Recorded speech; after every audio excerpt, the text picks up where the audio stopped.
Now, the arrest of those three people, plus the scene that played out in South Burlington last week, has put into question Vermont's policy on fair and impartial policing. There is a debate right now over whether or not local police complied with that policy during their effort to control the large crowd. NBC5's James Maloney has more.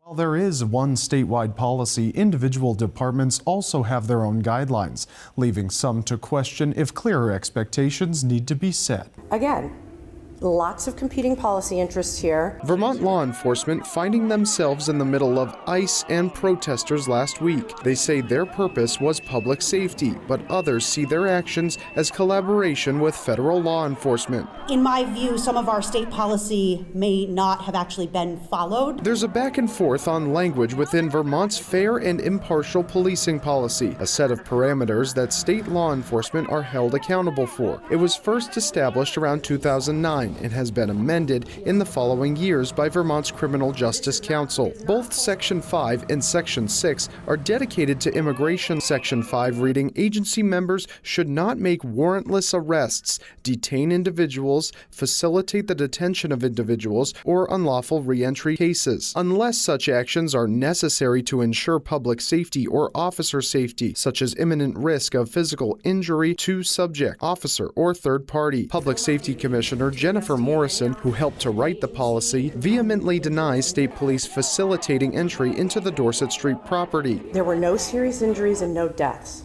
and that has not been the case in some of these other encounters that went violent quickly. While ICE did have a criminal warrant for one individual, 3 others were taken into custody. That person that they wanted produces themselves somewhere else. I think it's impossible. I don't see the result changing. They were still going to enter the home to search and confirm. Despite this, one state senator says she witnessed state police help ICE to serve the warrant every step of the way, believing it was a violation. It is time to reevaluate our fair and impartial policing policy and ensure that it is strong enough. I have been saying for years that that policy should be in law, in statute, not just policy. Neither the Vermont State Police nor the South Burlington Police Department have launched internal investigations, but say they are doing after-action reviews. The Burlington Police Department is reviewing the actions of one officer for their use of force. Back to you.